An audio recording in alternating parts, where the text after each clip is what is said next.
This is gonna be probably a boring video for a lot of people. I understand that, I appreciate that, and if you don't want to know about budgets and box office and money being lost, then I appreciate you, I appreciate your point of view, and that's absolutely fine. But if you do care about these things and how movies work and how scripts work and how really people are wasting a lot of money in the movie business and TV business right now, then carry on watching.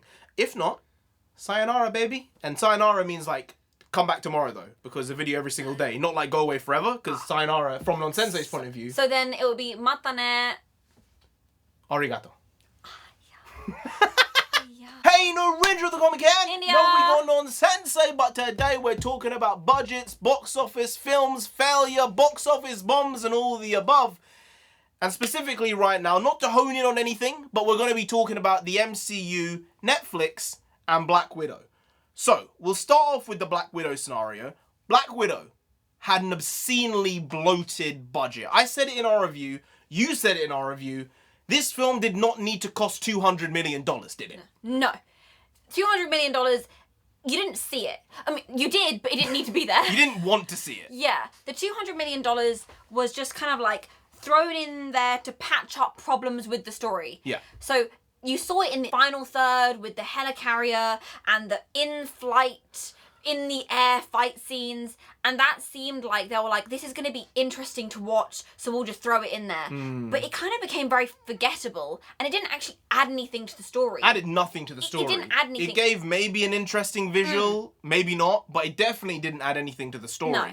And I think, especially now when there's the whole streaming wars, content wars going on, and people are trying to just get market share and get people to subscribe to their platforms, we're living in a world where people are just saying, yeah, $10 million episodes of TV, $25 million TV episodes for the MCU. And when you compare that to stuff that's been done before, it's really incomprehensible. It doesn't make sense. No, especially when some of these episodes are 35 minutes long. Like, you're busting that much money on 35 minutes of content. Yeah. Like, these MCU shows, before any of them came out, yeah, we were expecting about 6 hours at least. Well, they were said to be 6 hours. No, they're like 4 to 5 hours at most. Yeah.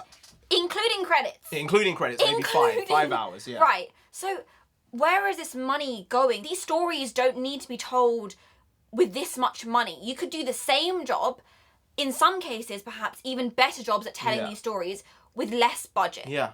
It's not about the money, guys. It's not about the money. I think the way movies used to be made, the way TV shows used to be made was that you have a budget, we're reducing the budget. They're saying, we can't do it. The people in charge are saying, boys, this is the budget. Get to it. Get it done. That's how it used to go. Now it seems like there's so much money in the system. There's so much wasteful spending. And you know me, as I've said many, many times, I don't like wasting money, do I? No, he's cheap. I'm frugal. Yeah, he's frugal. And there's nothing wrong with that. And I feel like in these rooms, with these big productions, there needs to be someone in the room who's frugal, who's saying, no, you can't spend that money. What do you need that money for? Oh, we really need it for this scene. Write the scene differently. Pretty much. Change the story. What does this scene add to the story? Okay, it adds this. Write a different scene so it adds the same thing. It's or nuts, combine isn't it? scenes so it adds the same thing. That's the way it used to be done. It seems like that process is just not a thing anymore. Because now, every other big budget film is $200 million. Before, there was a whole market for $100 million movies. Yeah. Now, that's just not really a thing, because either you're going super micro budget, sub 20 million, or you're going 200 plus. And I think that hasn't helped this whole situation. When you compare Black Widow to the only real competitor I have for it, which is John Wick, because this film, Black Widow, could have been the John Wick of the MCU, seeing her just body people all over the place. Men, women, not children. Not children, but men and women for sure. That is a film which did well, had a great audience reception. The first one cost less than 20 million to make. The second one cost less than 40, and the third one cost less than 80. Why did Black Widow need to cost more than $100 million? The thing is, when you actually look at the third John Wick, we've got repeated cast coming back, actors and actresses who are coming back, expensive ones at that. There is a lot of physical effects, some CGI. You have to pay a lot for these stunt locations. Locations. There were 3 or 4 different locations. If they were able to do that for, was it like 85 million? 75 or 8 million. Even better. God, $75 million. Yeah. And then there's Black Widow, who has $200 million, but then the $200 million didn't add much to the story. But the thing is, when you're making these films and projects for this much money, the marketing budget then also just goes crazy. Because John Wick cost 75, 80. They only spent 50 million on marketing.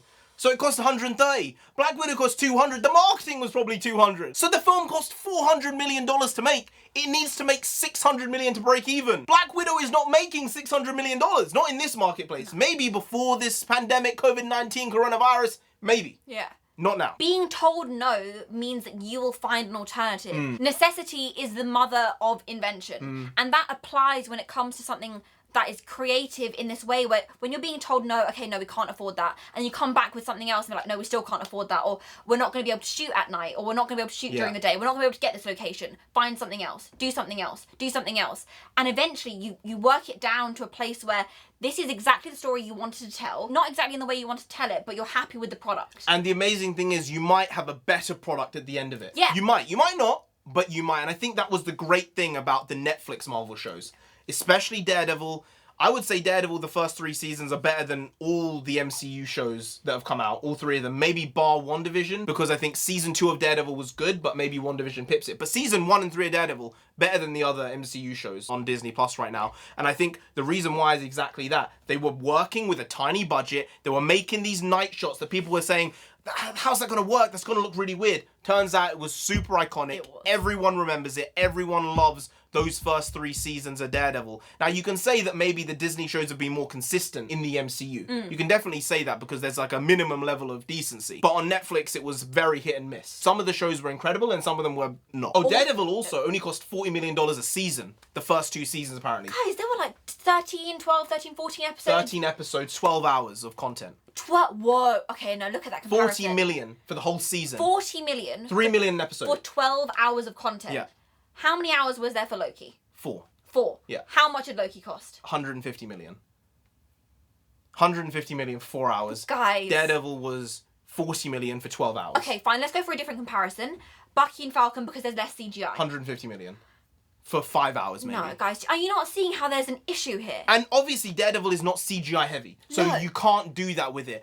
But relatively, you should be able to do more for less in these MCU shows. When you're looking at a project like Hawkeye, Hawkeye should not cost $25 million an episode because Daredevil was able to be made for $3 million. Obviously, this was 5 years ago now, so maybe increase the budget by 30%. Say now it's $4 million an episode.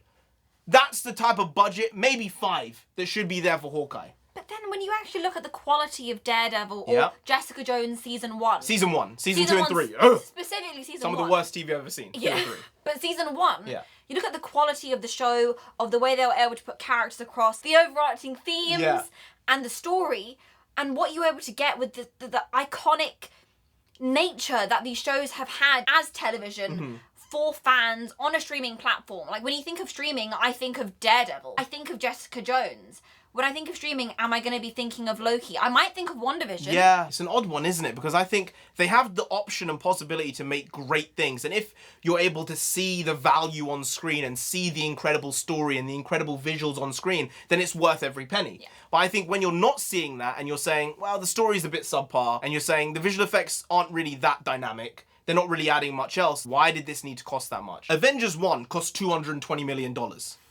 Why did this cost $200? Black Panther cost $200 million. Why did this cost $200? It didn't need to cost Guardians of the Galaxy 2 cost $200 million.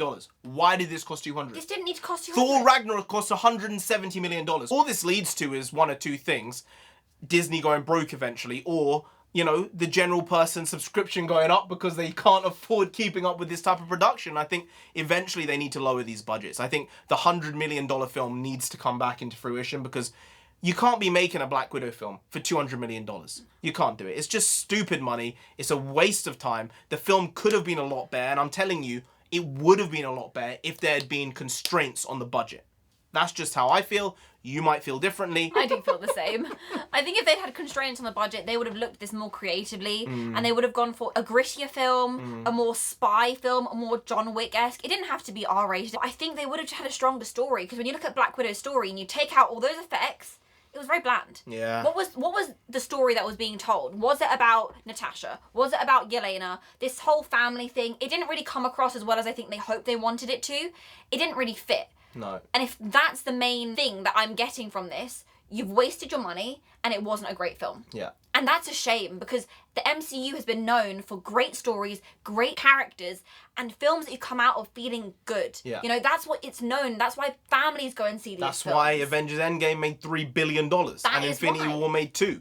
It's the reason why these films are successful, and I think they missed a trick with Black Widow. One, with the release coming so late. I do feel that eventually the cookie is going to crumble and budgets are going to have to be reduced. Yeah. Because this is just not going to work long term otherwise. Anyway, guys, if you did enjoy this video, please do like, share, comment, and subscribe to the channel down there. If you didn't, Black Widow herself gonna come after you. If she won't use one of her widow bites on you, she gonna sue you like she's suing the mouse. You don't want that. Do they want that? No. No, we don't have that type of money. That's too much money. No. You really don't want that. So just subscribe anyway to avoid that. I've been NarendraTheComic. I'm in India. She's been on Sensei. You've been great, and we'll see you next time. That's tomorrow. If you don't know, make a video every single day. Been doing it every day for over 1,000 days now. We ain't stopping till we get to 10,000 subscribers. So do subscribe. Pop back again tomorrow for some more quality shitty content. So hashtag never not here, just how it goes. Also bring the bagwas. Bagwas means nonsense in Punjabi, and we also bring that. Bring a lot. Bring a little, do a lot, do a little, but we do indeed bring the quality shitty content on a daily basis. So see you tomorrow. More of the same. Slightly different, but essentially